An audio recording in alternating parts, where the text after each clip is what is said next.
Ертеде бір шал мен кемпір болыпты. Олардың Жан дегенде жалғыз ұлдары бар екен. Ол жалқау, ерке болып өсіпті. Шал темірден қылыш жасап, отбасын асырайды екен. Бірде шал баласын су алып келші деп жұмсайды. Баласы шаршап тұрмын, кішкене ойнайыншы әке деп кете жөнеледі. Кемпір, мен алып келейін, ол әлі кішкентай ғой деп сөзін сөйлейді. Солай жылдар өтіп, бала есейеді, ұйқыдан басын көтермейді.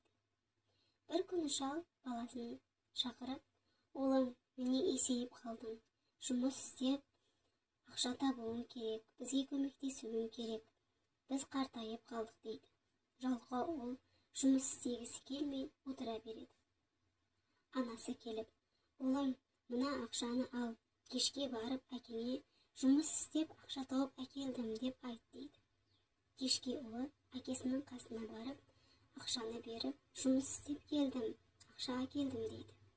Шал ақшаны алып, жанып тұрған отқа лақтырады. Баласы үндемей шығып кетеді. Келесі күні дәл солай анасы берген ақшаны алып, әкесіне барады.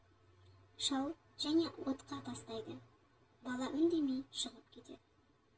Сонда анасы келіп, "Ұлым, біз шынында қартайып қалдық. Менің басқа ақшам қалмады. Сен өз еңбегіңмен жұмыс істеп, ақша табуың керек" дейді.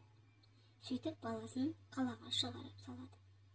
Бірнеше күн өткен соң баласы оралып, шалға тапқан ақшасын береді. Шал ақшаны алып, және тағы сол жанып тұрған отқа тастайды. Бала мұны көріп, жүгіре сала оттан ақшаны алып, "Әке, бұл не істегеніңіз? Мен ақшаны қалай қиналып тапқанымды білесіз бе?" деп ашулана жөнеледі.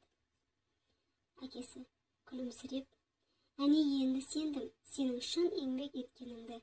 Егер еңбек етпей тапқаныңда кешегідей қайрылып қарамайтын едің" деп қуанады. "Енді көңілім жай тапты" дейді.